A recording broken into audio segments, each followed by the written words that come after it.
ఒక ప్రత్యేకమైన కారణానికి ఇంద్రుడు వజ్రాయుధం పెట్టి కొట్టినప్పుడు ఆయన యొక్క హనువులు దెబ్బతిని కింద పడిపోతే, హనువు విరిగిపోతే ఎడమ దవడ విరిగిపోయింది కాబట్టి హనుమ అని పిలవాలని ఇంద్రుడే కోరుకున్నాడు.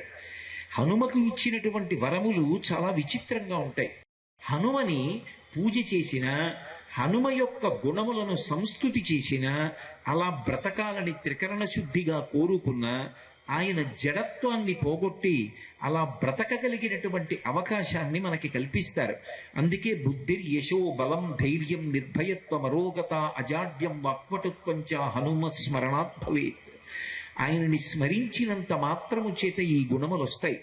స్వామి హనుమ యొక్క జీవితంలో, ఆయన విజయ గాథలో అందరూ జ్ఞాపకం పెట్టుకోవలసినది, దేశము కాలముతో సంబంధం లేకుండా అందరూ జీవితంలో అనుష్ఠాన పర్యంతంలోకి తెచ్చుకునేటటువంటి ప్రయత్నం చెయ్యవలసినది ఆయన యొక్క వినయం. అసలు లోకంలో మేము చదువుకుంటున్నాము అంటారు, విద్యా దదాతి వినయం. విద్య దేనికి పనికి రావాలి అంటే వినయం ఇవ్వడానికి పనికి రావాలి. ఎందుకంటే విద్ అన్న ధాతువులోంచి వచ్చింది. తెలిసి కొనుట, ఏది తెలుసుకొనుట.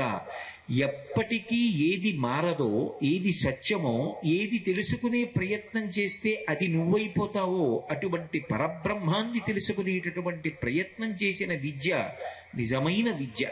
చదివించిరి ననుగురువులు చదివిది ధర్మార్థముఖ్య శాస్త్రంబులునే చదివినవి కలవు పిక్కులు చదువులలో మర్మమెల్ల చదివితి తండ్రి అంటాడు ప్రహ్లాదుడు.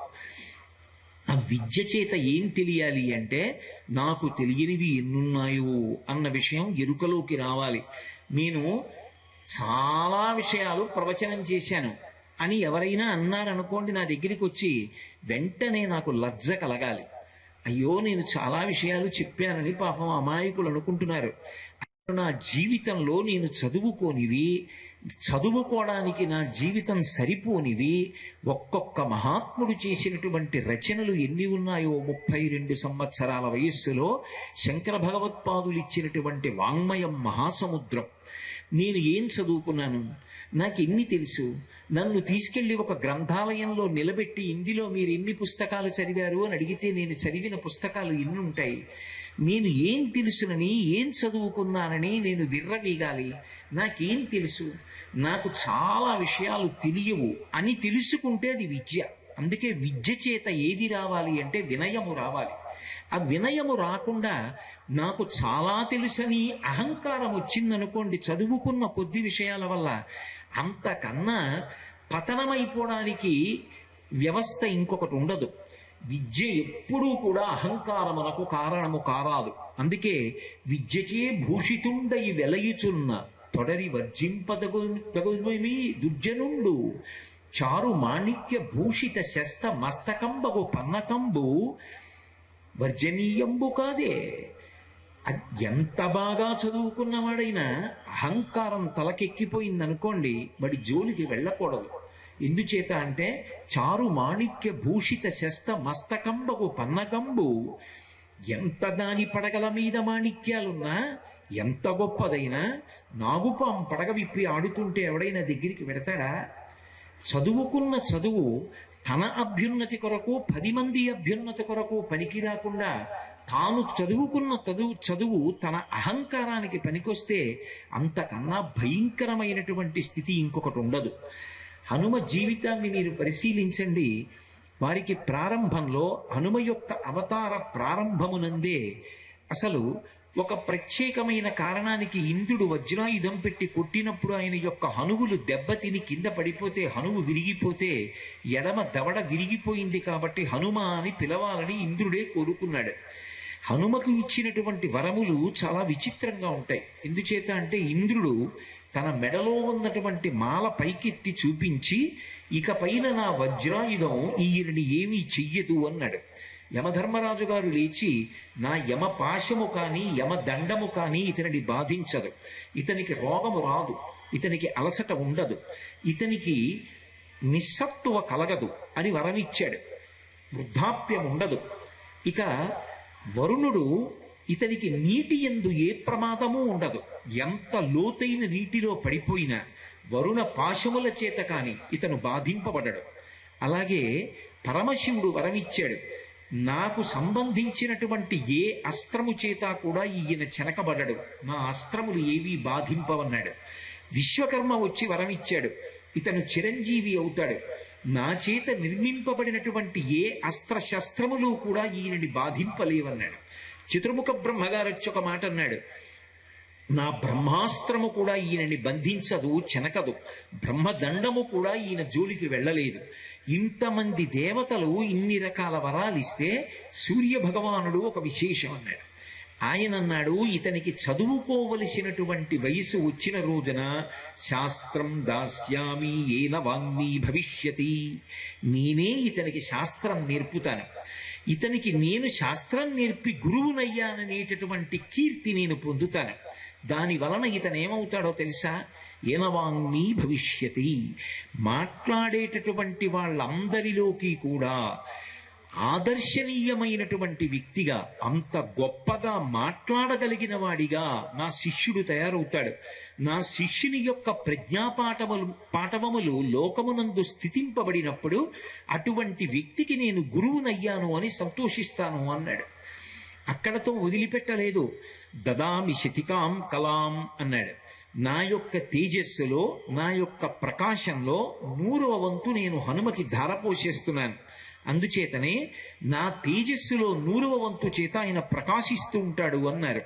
ఇప్పుడు ఇంత బలం, ఇంత తేజస్సు, ఇంత బుద్ధి ఉన్నవాడు లోకంలో ఉండడు.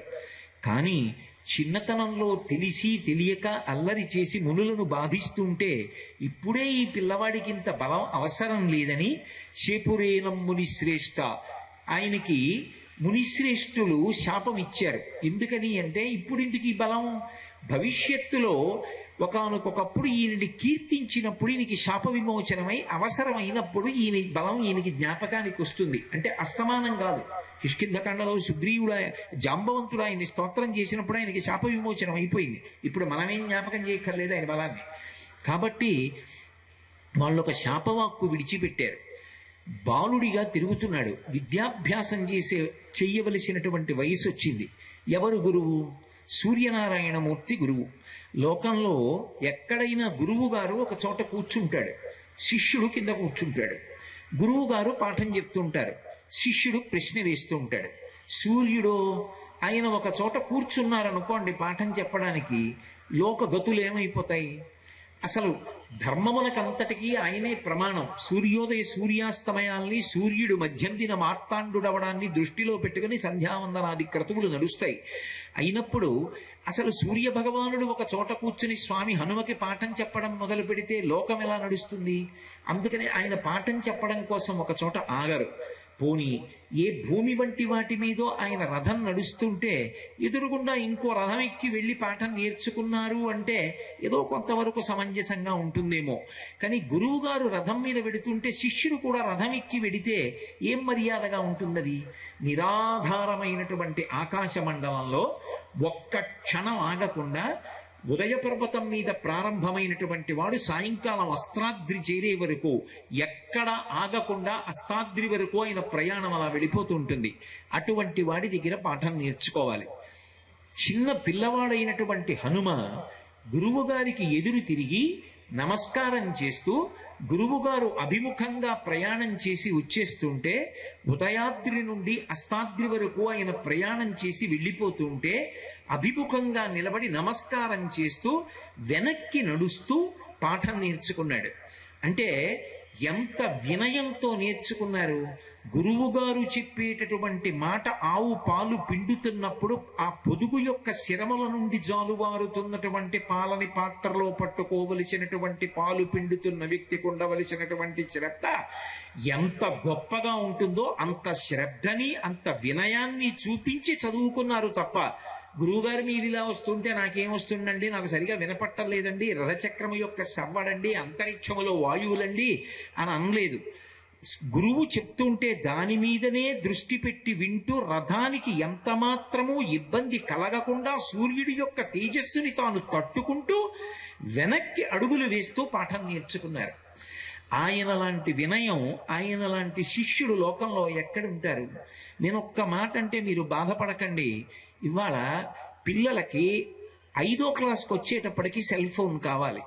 8వ క్లాస్కి వచ్చేటప్పటికి మోటార్ సైకిల్ కావాలి. స్వామి హనుమ ఎంత కష్టపడి చదువుకున్నారు, ఎంత వినయంతో చదువుకున్నారు. గురువు పట్ల భక్తితో ఆయన ఏ సంభారములను వాడకుండా చేతులొగ్గి చదువుకున్నారే. హనుమ జీవితంలో ఆశ్చర్యకరమైన విషయం ఏమిటంటే ఆయన చేసిన నమస్కారములు. నేను ఇప్పుడు ఘట్టంలోంచి చెప్పడం సాధ్యం కాదు, కానీ ఆయన ఎక్కడ నిలబడినా అసలు ఆ నమస్కారం చెయ్యడంలో ఆయన యొక్క వినయము ద్యోతకమవుతుంది. వేదం ఆ నమస్కార వైభవాన్ని అంత గొప్పగా కీర్తిస్తుంది. ఒక్క గురువు ముందు నిలబడినప్పుడు మాత్రం నుదురుకి తగిలేటట్టుగా 2 చేతులు ఉంచి నమస్కరించాలి.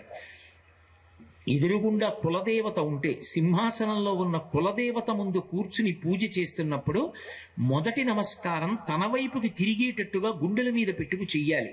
అంటే ఇలా పెట్టి నమస్కారం చెయ్యాలి, గుండెలకి తగిలేటట్టుగా. అదే తండ్రికి చేస్తున్నప్పుడు నోటి మీదకి చేతులు తగిలేటట్టుగా చెయ్యాలి. తల్లికి చేస్తున్నప్పుడు కడుపు మీద తగలాలి. తన యొక్క ఎదురుగుండా ఉన్నటువంటి అన్యదేవతకి నమస్కారం చేస్తున్నప్పుడు తలకి చేతులు తగిలేటట్టుగా 2 చేతులు పైన పెట్టి నమస్కారం చెయ్యాలి. ఎవరికి ఎప్పుడు ఎలా నమస్కారం చెయ్యాలో, ఇష్టదేవతకి నమస్కారం చేస్తుంటే తల మీద 2 చేతులుంచి తలకి తగలకుండా నమస్కారం చెయ్యాలి. ఎప్పుడు ఎక్కడ ఎప్పుడు ఎలా నమస్కారం చెయ్యాలో అలా నమస్కారం చేస్తారే.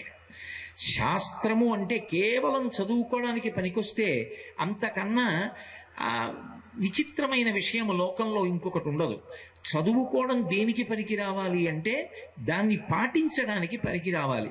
చదువుకున్నాను కానండి, అందులో నేనేవి పాటించను అంటే, సంధ్యావందనం గొప్పతనం తెలుసు కానండి, నేను సంధ్యావందనం చెయ్యను అంటే, ఇంకెందుకు నువ్వు సంధ్యావందనం గురించి తెలుసుకోవడం? ఏది మానేసినా పర్వాలేదు, సంధ్యావందనం చేయడానికి నువ్వు ఉత్సాహం చూపిస్తే అప్పుడు నువ్వు చదువుకున్న చదువుకి సార్థక్యం. అందుకే సీతమ్మ సుందరకాండలో అంటుంది, ఇహ సంతో నవాసంతి సతోవా నానువర్తసే తథాహి విపరీతాతే బుద్ధిరాచారవర్జిత అంటుంది రావణాసురుడిని ఉద్దేశించి.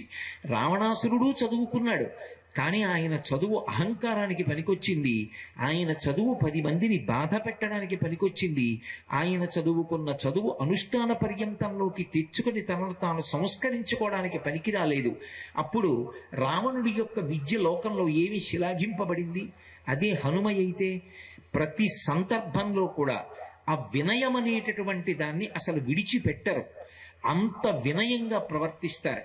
స్వామి హనుమ జీవితంలోంచి సమాజము దేశకాలములతో సంబంధం లేకుండా ఎప్పుడైనా నేర్చుకోవలసినది ఏది అంటే ఆ వినయం.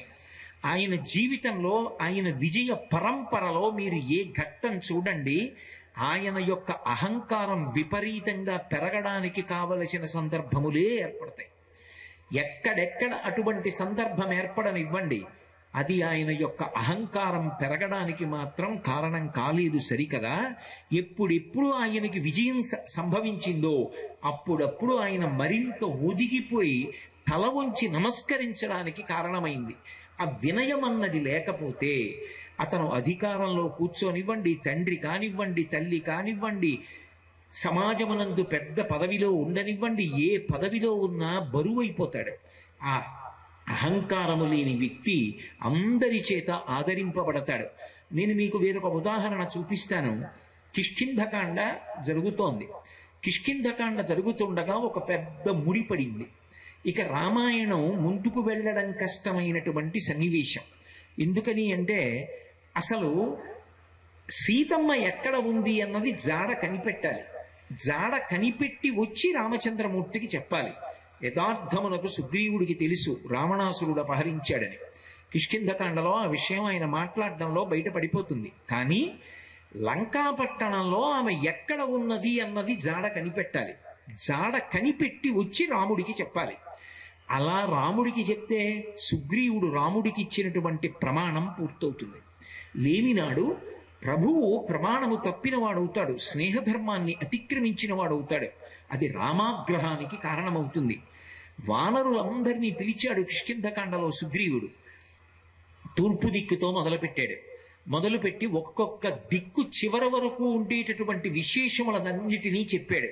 మీరివన్నీ వెతుకుతూ వెళ్ళండి సీతమ్మ జాడ అన్నాడు. తర్వాత దక్షిణ దిక్కుకు వెళ్ళవలసినటువంటి వాళ్ళని పిలిచాడు. లంకాపట్టణ వాళ్ళు బయలుదేరినటువంటి ఋష్యమూక పర్వతం దగ్గర నుంచి చిట్ట చివర దక్షిణ దిక్కు ఎక్కడ పరిసమాప్తమైపోతుందో అక్కడ వరకు ఉండేటటువంటి విశేషములన్నిటినీ చెప్పాడు. దానికి నాయకుడుగా, ఆ వెడుతున్నటువంటి వానరులకు నాయకుడిగా అంగదుణ్ణి నియామకం చేశాడు యువరాజు కనుక. అలాగే పశ్చిమానికి వెళ్ళవలసిన వాళ్ళని, ఉత్తర దిక్కుకు వెళ్ళవలసినటువంటి వాళ్ళని కూడా నిర్ణయించి ఆయా దిక్కుల యందు ఉండేటటువంటి విశేషములన్నీ చెప్పి, మీరు వెళ్ళి సీతమ్మ జాడ కనిపెట్టి వచ్చి నాకు చెప్పండి. నియతి కాలంలో తిరిగి రాకపోతే మాత్రం కంఠములు ఉత్తరింపబడతాయి, సుగ్రీవాజ్ఞ. మీరు ఖచ్చితంగా నెలలోపల తిరిగి వెనక్కి వచ్చి సీతమ్మ జాడ చెప్పాలి. మీరు కనిపెట్టినా కనిపెట్టకపోయినా ఆ దిక్కు చివరి వరకు వెళ్ళి వెతికి రావాలి. అందరూ బయలుదేరిపోతున్నారు. నిజానికి దక్షిణ దిక్కుకు వెడుతున్నటువంటి వానరులకు నాయకుడు ఎవరు? అంగదుడు. నాయకుడు అంగదుడు కాబట్టి అంగదుణ్ణి పిలిచి మాట్లాడాలి. కానీ దక్షిణ దిక్కుకు వెళ్ళవలసిన వానరులు బయలుదేరిపోతున్నటువంటి సమయంలో సుగ్రీవుడు స్వామి హనుమని వెనక్కి పిలిచాడు. హనుమ వచ్చి నమస్కారం చేసి నిలబడ్డారు. సుగ్రీవుడు ప్రభువు, ఆయనకి ప్రాణదానం చేసిన వారు, రాజ్యాధికారము కల్పించిన వారు, దౌత్యము చేసిన వారు, ఆయనకి సంరక్షకుడు హనుమయే అయినప్పటికీ నా వలన ప్రభుత్వంలో ఉన్నవాడని ఈసడించారు. ఆ ప్రభువు యందు అంత గౌరవాన్ని చూపిస్తాడు. అది చాలా గొప్ప విషయం. ఇవాళ చాలా చోట్ల మనం వింటూ ఉంటాం, ఒకడు ఉద్యోగం చేస్తూ ఉంటాడు, తన పై అధికారిని తిడతాడు. అబ్బే వాడికి ఏమొచ్చండి అని అధికారిని తిడతాడు. ఒకడు దేవస్థానానికి ధర్మకర్తగా ఉంటాడు, దేవాలయంలో పనిచేసే వాళ్ళని నింద చేస్తాడు. ఓ పండితుడు ఉంటాడు, పక్క పండితుడిని తిడతాడు. ఇంట్లో యజమానిని పిల్లలు తిడుతూ ఉంటారు, ప్రభువుని ప్రజలు తిడుతూ ఉంటారు. అయ్యో, నా పై స్థానంలో ఉన్నవాడు అని చెప్పి గౌరవించి మాట్లాడడం తగ్గిపోతున్నటువంటి రోజులు. అటువంటిది సుగ్రీవుడు నిజానికి ప్రభుత్వం నెరపుతున్నాడు అంటే, రాస పదవిలో కూర్చున్నాడు అంటే హనుమ కన్నా గొప్పవాడు మాత్రం కాదు, హనుమ కన్నా పరాక్రమం ఉన్నవాడు కాదు, హనుమ కన్నా బుద్ధి వైభవం ఉన్నవాడు కాదు. అయినా హనుమ వలననే సుగ్రీవుడు రాచరికాన్ని పొందిన, నా వలన రాచరికాన్ని పొందావని కీచకుడు విరాట్ రాజుని తూలనాడినట్టుగా హనుమ సుగ్రీవుణ్ణి ఎప్పుడూ తూలనాడరు. పరమ గౌరవంతో ఒక మహారాజుకు ఇవ్వవలసినటువంటి మర్యాదనిచ్చి ఎంతో వినయంతో ప్రవర్తిస్తారు. తన స్థానం ఏమిటో తెలుసుకుని ఆ స్థాన గౌరవానికి కట్టుబడి, ఆ స్థానానికి సంబంధించినటువంటి వినయం ఎలా ఉండాలో ఆ వినయానికి కట్టుబడి ఉండడం అనేటటువంటిది హనుమ జీవితాన్ని నేర్చుకుంటే ఇవాళ సమాజంలో ఉన్నటువంటి చాలా అయోమయాలు తొలగిపోతాయి నిజంగా.